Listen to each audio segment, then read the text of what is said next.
Irma Grese was just 22 years old when she was hanged for war crimes, a young woman with movie star looks and a monstrous legacy. Irma Grese, known as the Hyena of Auschwitz, was one of the most feared and sadistic guards in the Nazi concentration camp system. But who was she? And how did a small-town girl become one of the most infamous war criminals of the 20th century? Irma Ida Ilse Grese was born on October 7, 1923, in the quiet village of Recken, Germany. Her upbringing was a troubled one. Her mother died by suicide when Irma was just 13 years old, after discovering her husband's affair with a local bar owner's daughter. Irma left school at 15 and bounced between jobs: farm work, hospital duties, shop assistant. But in Nazi Germany, young women like Irma were being swept up in the wave of ideological fanaticism. She joined the League of German Girls, the female branch of the Hitler Youth. Her father disapproved, but Irma naturally gravitated to the right-wing conservative ideology of Nazism, and then came Ravensbrück. After failing at becoming a nurse, Nazi physician Karl Gebhardt told her that she could probably use her talents elsewhere and suggested she contact one of his friends at Ravensbrück. In 1942, Irma Grese officially became a conscripted member of the SS Aufseherinnen, a division of female guards assigned to concentration camps, juvenile detention centers, and police supervisory roles. Recruitment for Aufseherinnen was aggressive. Advertisements promoted it as stable, full-time work that included room, board, a uniform, and the status of a wartime occupation. Although these women wore SS uniforms, they were not considered full members of the SS. Instead, they were classified as civilian employees under the Waffen-SS. During the Holocaust, approximately 2,500 women served in this capacity, many, like Grese, becoming key enforcers of Nazi terror inside the camps. It usually took about a month to fully train an SS Aufseherin in the brutal routines of camp life, and to harden her into a capable instrument of cruelty. Irma Grese completed her training in just 3 weeks. For her, it wasn't just a job, it was a moment of triumph. She reportedly viewed it as a major personal achievement, her twisted initiation into a world of unchecked power and sadism. At age 19, Irma Grese was ready to enter the next camp in her career of brutality and crime, and received orders transferring her to Auschwitz-Birkenau near Krakow, Poland, in March 1943. Irma Grese arrived at Auschwitz-Birkenau and was assigned to the Women's Camp B, the heart of the Nazi extermination machine. She arrived just as 4 massive crematoria were being completed, designed for the industrial-scale killing and disposal of Jews and other victims. During her 14 months there, Grese took on various roles, commanding a gardening squad, censoring mail, and working as a telephone operator. But in May 1944, she was promoted to Oberaufseherin, the second highest rank a female guard could hold. She was placed in charge of 30,000 female prisoners in Camp C, a role in which her cruelty flourished. Grese's physical beauty only deepened the horror of her reputation. Inmates called her the beautiful beast and the blonde angel of hell. With her golden hair, tailored SS uniform, and fondness for expensive perfume, she flaunted the very luxuries that prisoners could only dream of as they starved and suffered under her command. While in command of Camp C at Auschwitz-Birkenau, Irma Grese committed the majority of her violent acts. Armed with a rubber truncheon, a whip, and a pistol, she ruled with brutality. Survivor Abraham Glinowiecki testified that Grese sent both sick and healthy Hungarian Jews to the gas chambers during selections. Edith Trieger recalled being punched and kicked by Grese for attempting to avoid these deadly parades. She often forced inmates to perform grueling, punitive exercises she called making sport, designed to humiliate and exhaust them. Grese's cruelty extended into disturbing, intimate territory. Survivor Olga Lengyel claimed Grese engaged in affairs with both SS officers and prisoners, male and female. She reportedly had affairs with the infamous Dr. Joseph Mengele and SS Captain Joseph Kramer, but Mengele cut ties after discovering her relationships with female inmates. According to Lengyel and others, Grese kept favorites, prisoners she treated as personal slaves, lavishing brief attention before sending them to the gas chambers when she grew bored. One prisoner, assigned as her maid, stated Grese's intimate interactions with female inmates were frequent and deeply sadistic. Perhaps most horrifying of all, camp doctor Gisela Perl recounted that Grese took visible pleasure while watching her perform surgery on young women. whose breasts had been maimed by Grese's own whip and infected with lice or filth. Pearl operated using only a knife, without anesthesia.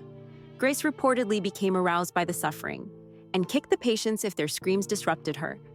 Irma did, however, fall in love with Unterscharführer Franz Wolfgang Hatzinger, the chief engineer of the Auschwitz I construction department, a married SS officer 14 years her senior, whom she lovingly called Hachi.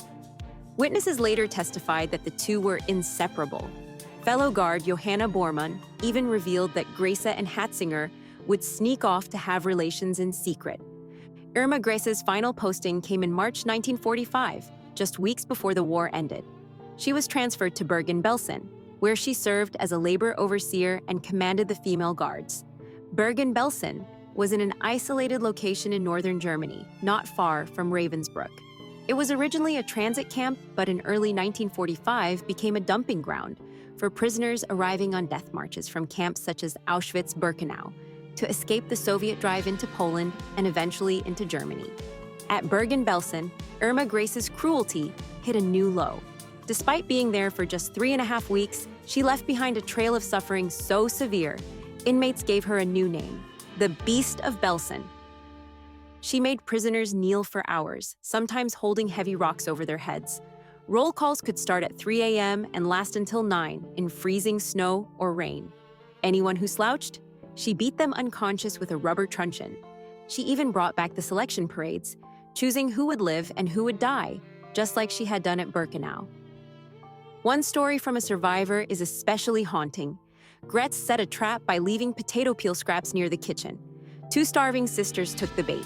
She caught them and slammed their heads together as punishment. This happened the night before liberation. That was Grese, calculated, cruel, and completely without remorse. By April 1945, Nazi Germany was collapsing. Armed resistance was crumbling fast, and on April 15th, the British 11th Armored Division rolled into Bergen-Belsen and uncovered horrors beyond imagination. Piles of corpses, starving prisoners, a camp overrun by disease, death, and despair. And standing there among the wreckage was Irma Grese. She could have fled, but she didn't. She chose to stay because she refused to leave her lover, Franz Hatzinger. That decision sealed her fate. A deadly typhus outbreak was sweeping Belsen. Somehow she didn't get sick, but Hatzinger wasn't so lucky. He died just 8 days later on April 23rd at only 35 years old. Just 2 days after the camp was liberated, on April 17th, Irma Grese was arrested. British legal teams had started interviewing survivors, and one name kept surfacing: a strikingly beautiful SS guard, infamous for her cruelty. The British soon found her, and the other female guards, and held them at a former Panzer training academy just a few kilometers from Belsen. While in custody, Grese was interviewed by a British journalist and a French survivor. When asked why she committed such horrific acts, her answer was chilling. It was our duty to exterminate antisocial elements so that Germany's future would be assured. On June 16, 1945, Grese was formally indicted, alongside Josef Kramer and 43 other camp staff, for murder and the brutal mistreatment of prisoners at both Belsen and Auschwitz. She was then transferred to Chell to await trial. Even under interrogation by British legal officers, Grese remained unrepentant. She said, quote, "I am convinced all that had happened was right." Irma Grese's trial began on September 17, 1945, in the city of Lüneburg, alongside 44 other Nazi defendants. It became known as the Belsen Trials, even though many of her worst crimes had taken place at Birkenau. Grese was charged with war crimes at both Auschwitz-Birkenau and Bergen-Belsen, covering atrocities committed between October 1942 and April 1945. Her defense? She deflected. Himmler is responsible for everything that has happened, but I suppose I'm as much to blame as the others above me. During questioning, she remained emotionless and dismissive, responding to allegations of repeated abuse with snide remarks like, "I should know better than you whether or not I had a dog, don't you think? I wish you would stop repeating the word regularly." The courtroom saw only one crack in her icy facade when her sister, Helene, testified. She spoke of a violent argument between Irma and their father in 1943, and for the first time, Irma broke down, sobbing. Helene insisted her sister had never been violent growing up, saying she never had the courage to fight, she would always run away. But the testimony wasn't enough. On the 54th day of the trial, Irma Grese was found guilty on both counts of war crimes. When told she would be executed, she showed no reaction at all. She filed for clemency, but it was swiftly denied. The decision had already been made. Irma Grese would hang. On December 13, 1945, Irma Grese was led to the gallows. She was calm, composed. Her last word, spoken to the hangman, was Schnell. Quick. At 22, she became the youngest woman executed under British law in the 20th century. History remembers her as a monster in human skin. Irma Grese didn't just follow orders. She thrived on cruelty, and her legacy is a chilling reminder that evil can wear a charming face. So, what do you think about Irma Grese? Throw a comment below and let me know. And remember to like and subscribe for more deep dives into the dark chapters of history. More shocking stories are coming soon. Bye for now.